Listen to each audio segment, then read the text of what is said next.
모든 부모에게 가장 어려운 사명이 있다면 자식 잘 키우는 겁니다. 회사 잘 운영하고 정치 잘하고 학교에서 학생들 잘 가르치고 다 중요하지만 가장 중요한 것은 자식 잘 키우는 겁니다. 성도라고 할지라도, 심지어 목사나 선교사나 신학교 교수를 할지라도 이건 너무 힘듭니다. 힘든 사명이 어려운 사명입니다. 우리만 힘든 게 아닙니다. 하나님 아버지는 더 힘들어요. 어느 정도로 힘드느냐? 죽기까지 힘들어요. 그러니 여러분들이 자식 때문에 속이 썩어내립니까? 주님의 십자가를 경험하고 있는 거예요. 여기에는 지금 예배드리는 분 중에 마음에 한이 맺힌 분이 있을 겁니다. 부모보다 자식이 먼저 교통사고나 병으로 죽었어. 그러면 어때요? 자기 가슴에 천붕지통, 하늘이 무너지는 고통인데, 그런 분들은 웬만큼 돌파되지 않고서는 신앙생활 하더라도 하나님 왜 나에게, 이게 하나님의 원망이 있을 것입니다. 깊은 쓴뿌리가 있을 거예요. 그래서 제가 보면 딱 거기 묶여버려요. 돌파가 안 돼요. 마음이 거기 묶여요. 그래서 제가 말씀드렸죠. 몸은 여기 있지만 마음과 생각은 어디에? 천국 보좌에 플러그를 꽂아라. 그러면 그분은 달라지기 시작해요. 빠져나오기 시작해요. 절대 먼저 천국 간 자녀의 소원이 아닙니다. 살아있는 부모들, 사별한 분들, 가족들하고 행복하게 사시기를 축원합니다. 복받아 사시기를 축원합니다. 그 죄책감 가질 필요 없어요. 그분들은 딴 세상 갔기 때문에. 특별히 그분들은 예수님 생각하세요. 하나님 아버지 생각했어요. 하나님 아버지는 우리보다 훨씬 더 귀한, 죽어서는 안 되는, 병 때문에 죽은 것도 아니고 교통사고 때문에 죽은 것도 아니에요. 자기 친아들 죽었어요. 장애를 갖고 있는 자녀가 있는 분이 있습니까? 하나님 아버지 생각하세요. 그러면 이 육체의 때가 나만 저주받는 거 아닙니다. 그분은 하나님의 특별한, 우리는 다 몰라요. 원죄의 저주지만 허락하셨어요. 그리고 그것을 감사함으로, 그런 분들이 있습니다. 너무 끝까지 그 십자가를 짊어지는 분은 하늘의 상이 큽니다. 성도나 뭐 열심히 안 해도 돼요. 그분들은 그거 잘하면은 하늘의 상이 큽니다.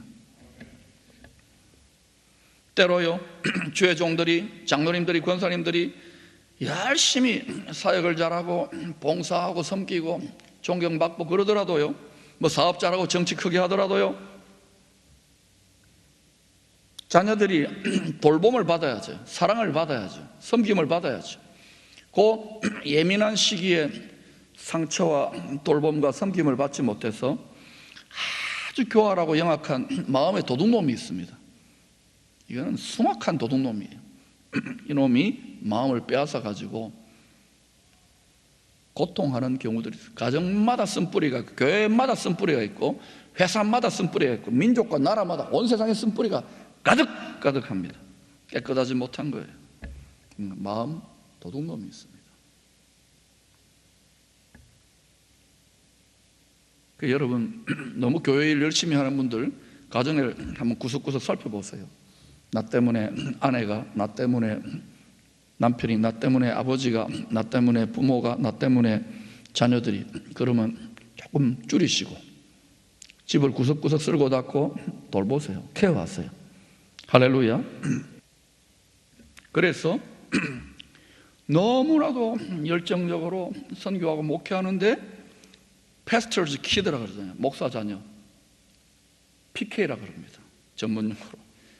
이 PK들이 프라블럼 키드가 되는 경우가 있어요. 문제 아동이 된다 이거예요. 아버지를 보면 떼복을 받아야 되는데 왜 이 자식 사명은 하나님이 부모에게 맡기는 거예요. 미셔너리 키드라고 있습니다. 선교사 자녀죠. MK랍니다. 이 자녀들이 잘못하면은요, 미션 임파서블 키드, 감당이 불감당인 아이들로 문제가 생겨요. 그러니 여러분, 축복의 원리를 알고 교만하지 마십시오. 특별히 부모들은 내 자녀를 위하여도 미끄럼 돼야 됩니다. 요새는 부모들이 얼마나 이기적인지, 젊은 부모도 자식 안 낳아버려요. 즐기기 귀찮다는 거죠. 그리고 점점 살기가 힘들게 생육하고 번성하는 그러한 돈벌이가 안 되는 쪽으로 마귀가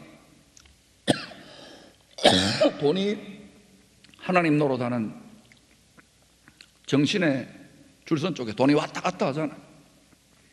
여러분이 그러나 진실로 하나님 기뻐하는 쪽으로 그 마음의 중심을 입증받으면 악인들이 쌓아놓은 것, 악인들은 안 믿는 사람들 같다. 진실로 의인 중에서도 우리가 다 의인 아닙니까? 그런데 하나님의 인정을 받은 자들에게 다 쏟아부어 주십니다. 왜 지금 재정이나 이런저런 이야기를 하느냐? 돈벌이 설교하는 게 아니에요, 여러분. 그리고 이 목표는 우리들이야 혼의 그릇이 또 한계지만 이런 녀석들 어른들이 지식과 월드 클래스로 딱 예비하면 이 좁은 나라 내셔널 정도 되겠어요. 이제는 우리나라가 열방을 축복하게 될 것인데, 아멘. 나라에 일어난 진통도, 교회에 일어난 진통도 무엇을 위한 것인지를 눈뜰 수 있기를 축원합니다. 여러분, 이 말을 무시하고 모르겠다고 열심히 비즈니스 해보세요. 비즈니스 바쁘잖아요. 예배 드릴 시간도 없을 정도로 바빠요. 결국은 뭐냐? 실컷 바쁘고 공기를 움켜쥐듯이, 모래를 움켜쥐듯이 다 빠져나가고 몸은 몸대로 병들고 가정은 가정 엉망진창이고 그런 성도들 많습니다. 뭐가 중요한디? 나를 사랑하고 내 계명을 지키는 자는 천대까지. 그래서 여러분, 자녀부터 잘 시작하세요. 가정부터. 그러려면 내가 하나님 앞에 회개하고 제대로 하시기를 바랍니다. 그러면 가정 천국 가정 성전이 됩니다. 디모데전서 3장 4절 5절에서 바울은 같이 읽어볼까요? 시작. 자기 집을 잘 다스려 자녀들로 모든 공손함으로 복종하게 하는 자라야 할지며 사람이 자기 집을 다스릴 줄 알지 못하면 어찌 하나님의 교회를 돌보리요. 우리 이제 연말에 선거할 거 아닙니까? 어떤 사람 뽑아야 되는지 아시죠? 바울은 노련합니다. 바울은 결혼도 안 했는데도 이 누가 가르치셨을까요? 열정적으로 죽기까지 사역하면서 디모데는 목회자거든요. 바울은 선교사에 가깝다면. 디모데야, 자기 믿음의 아들, 수양 아들 같은 자입니다.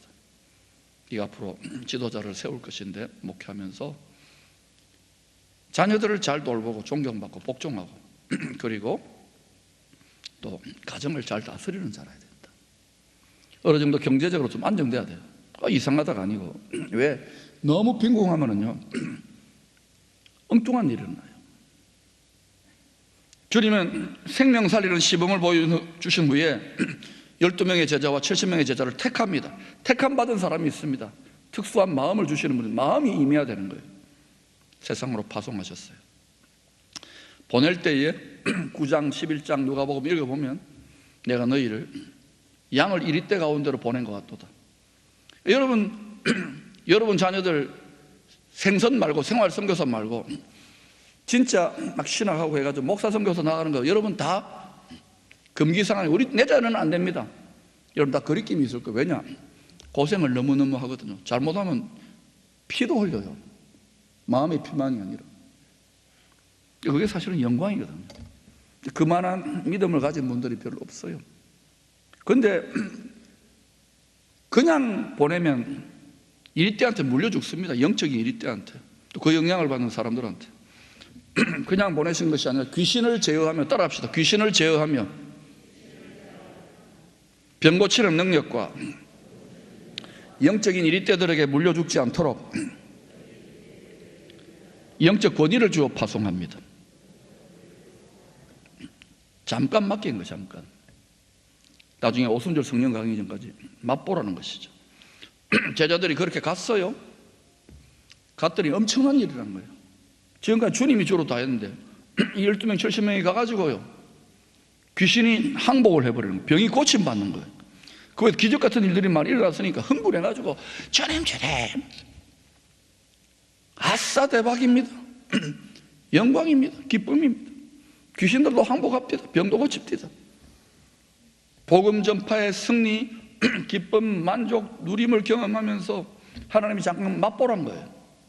여러분 중에 지금까지 왕년에 복음 전가하고 하다가 맛본 분들이 있을 겁니다. 근데 이 제자들이 어때요? 한 2, 3년 뒤에는 다 자기 십자가의 큰 시험에, 당장에 자기가 죽을 것 같은 시험에서는 전부 다 거꾸러져 버려요. 짜부러져 가지고 다 주님 곁을 떠나버렸어요. 주님의 심장, 주님의 관심은 온 세상 만민, 아버지 택한 자들을 생명 살리는 것인데, 저나 여러분 다 똑같아요. 사실은 이 마음이 없잖아요. 오늘 누가복음 11장의 본문은 이 복음 전도, 생명 살리는 연장선상에서 주님은 계속 했어요. 주님의 심장은 거기에 있거든요. 계속 그걸 하는 거예요.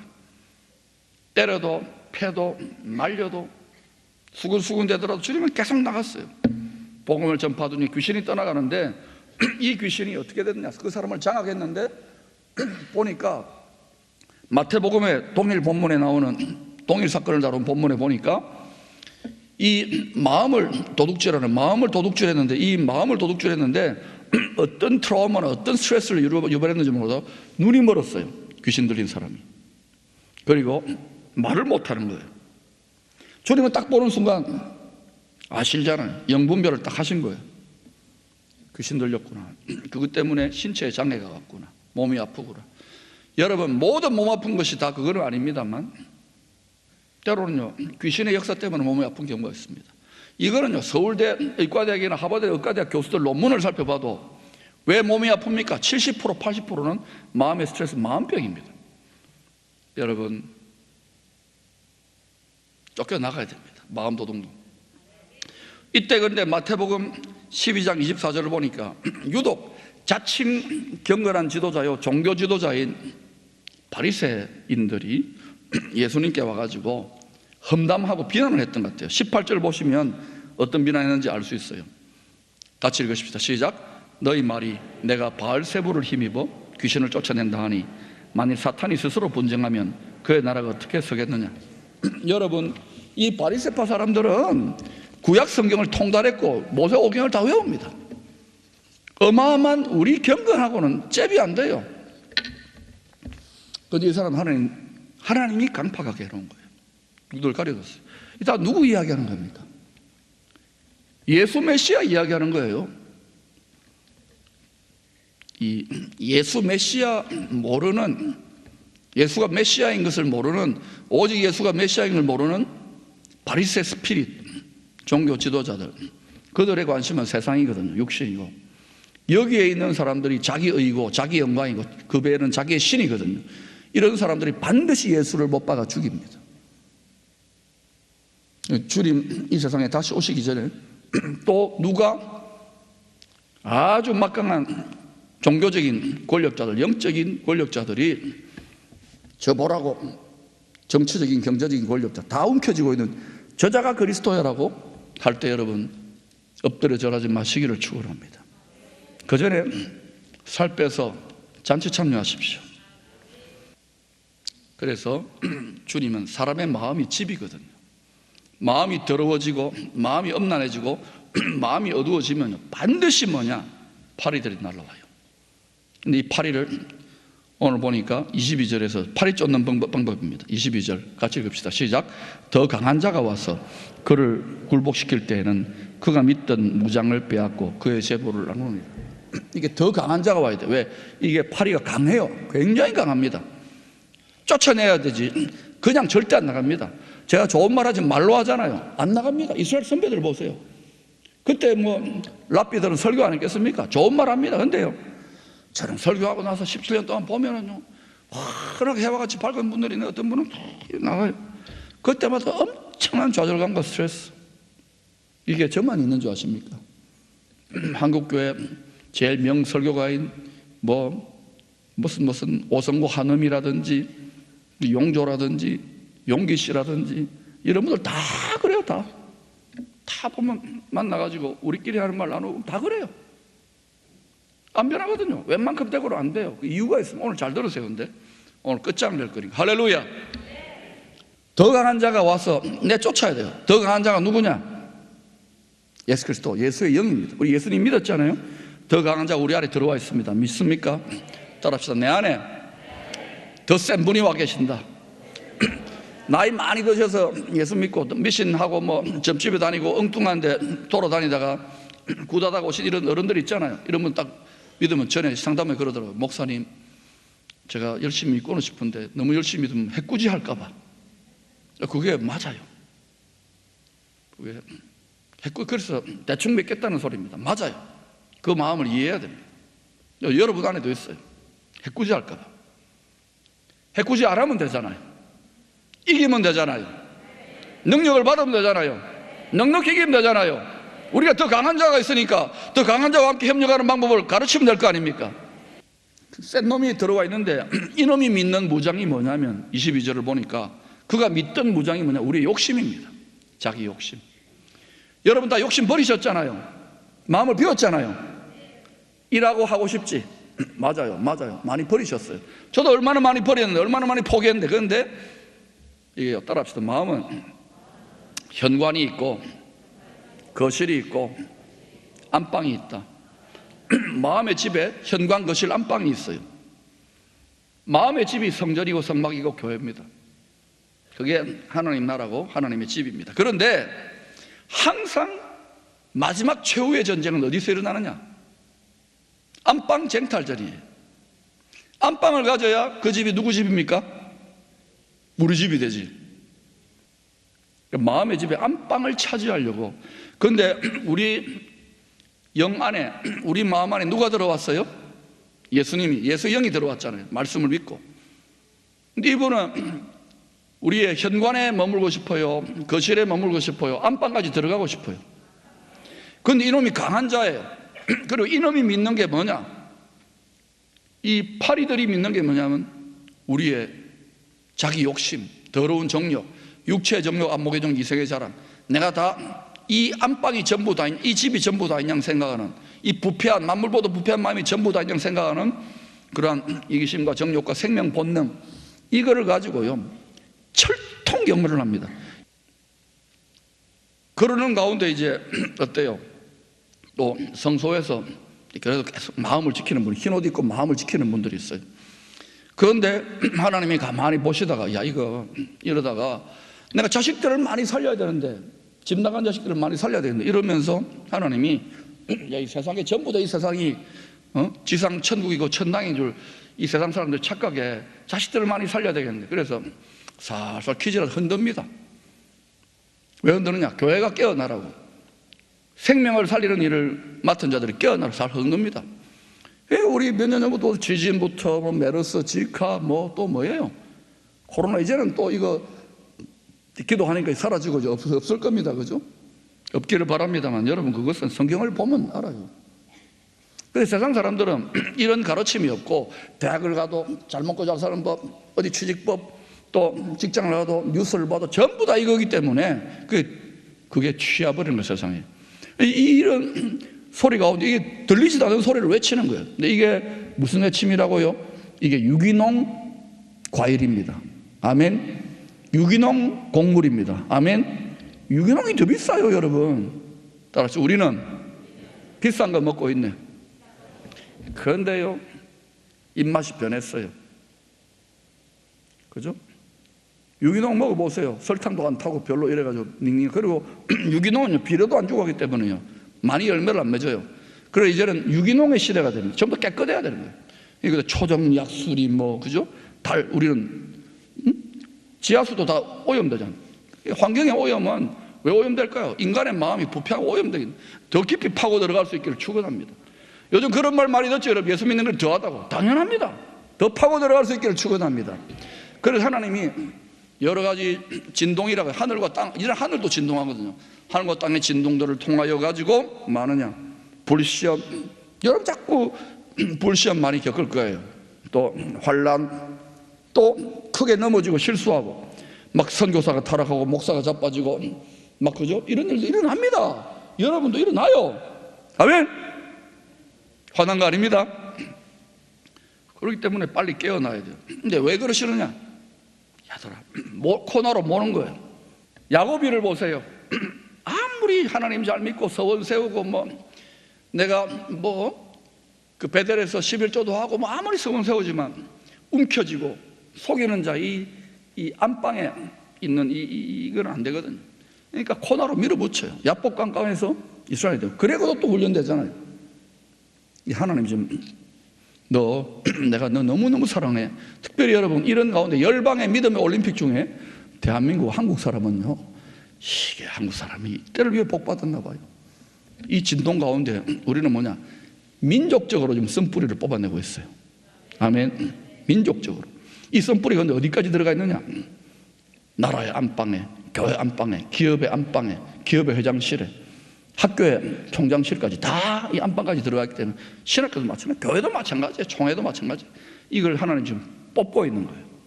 우리도 모르게 그냥 잘하고 있다 그러는데, 그래서 하나님이 코나로 밀어붙이고 계셔요. 이걸 빨리 깨달을 수 있기를 축원합니다. 여러분, 예수 믿고 열심히 빌었는데도 어느 정도 좀 복 받다가 얼마나 많이 도둑질 받아요. 마음 도둑놈들한테. 하나님 도둑 맞았잖아요, 우리 지금. 안방에 있는 나는 그대로 안방을 차지하고 싶은데 하나님은 현관밖에 못 내줘요. 성소밖에 못 내줘요. 여러분, 자식 못 내놓잖아요, 솔직하게. 아브라함은요, 자식을 내버린 거예요. 자기 심장을 찔른 거예요. 그래서 복의 근원이 되는 거예요. 이 민족 가운데도 이 시대에 열방과 민족과 한 생명을 위하여 자기 심장을 찌르는 자들이 있다면 이 교회도 많아요, 여러분. 이 민족에게 많아요. 그들이 이 민족의 소망이에요. 그래 되면 하나님이 어떻게 하시느냐? 이 마음 도둑 훔쳐간 이 세상 임금, 이놈이 다 가지고 있거든요. 지금 이놈들은 뭐라고 하느냐? 이 뚱치간 거, 기쁨의 교회 뚱치간 거, 한국교회 뚱치간 거, 이 한반도와 이 민족에 훔쳐간 거 내놓아놔. 그런데 출애굽 22장을 보니까 여러 배를 또는 갑절로, 저는 7배를 청구합니다. 하나님 7이니까. 이 더러운 마귀야, 도둑놈아, 이 세상 임금아, 세상의 신아, 네가 내 삶의 이 공동체의 이 민족에게 훔쳐간 거 7배를 놓고 떠나갈지어다. 7배를 놓고 떠나갈지어다. 한번 같이 해볼까요? 시작. 7배를 놓고 떠나갈지어다. 7배를 놓고 떠나갈지어다. 근데 이게요, 입 아프게 아무리 외쳐도 안 됩니다. 대부분은. 왜냐? 안방을, 심장을 안 찔렀기 때문이에요. 여러분이 심장 찌를 각오로. 바울은 날마다 죽노라 했기 때문에. 바울에는 군사도 없는데요, 바울은 끝까지 로마의 황제의, 로마의 세계의, 당시 세계의, 예루살렘은 진짜 하나님 세계의 심장이라면 당시 세계의 심장이라고 할 수 있는 로마의 깃발을, 칼을 꽂고 죽었어요. 우리는 일본의, 지금 아시아의 심장이 될 수 있는 일본의 그 심장이 그려져 있잖아요. 일장기 앞에 거기에 칼을 딱 꽂으면 어떤 일이 날까요? 예수의 칼을 꽂으면. 우리나라보다 다른 그 세계를 상대로 싸웠던 나라예요. 이 핏길을 따라 열방으로, 할렐루야. 그러니까 여러분, 이 사명을 잘 감당하십시다. 뿐만 아니라 이렇게 깨끗하여진 그릇, 주를 위해 한 것은 원수들에게 훔쳐간 그 7배로 갚은 그것뿐만 아니라 신명기 1장 11절을 보면 아버지는 우리가 자식이기 때문에 자식이 심장을 내놓았어요. 그럼 어떻게 하느냐? 신명기 1장 11절 띄워주세요. 같이 읽읍시다. 시작. 너희 조상의 하나님 여호와께서 너희를 현재보다 1000배나 많게 하시며 너희에게 허락하신 것과 같이 너희에게 복 주시기를 원하노라. 이 땅에서는 겸상 1000배라고 하네요. 그러나 아들의 나라가 옵니다. 아버지의 나라가 옵니다. 그때는 여러분, 제가 앞으로 깨알같이 말씀드리겠지만 이 땅에서도 여러분의 눈물과 영적인 전쟁과 스트레스로 인해서 영혼육이 망가진 거 다 회복되고 다 되찾아오고 1000배, 나를 사랑하고 내게 힘을 지키지 않은 1000배까지 베푸느니라. 여러분, 이 복을 받기를 바랍니다. 이 눈이 열릴지어다. 이 눈이 열릴지어다.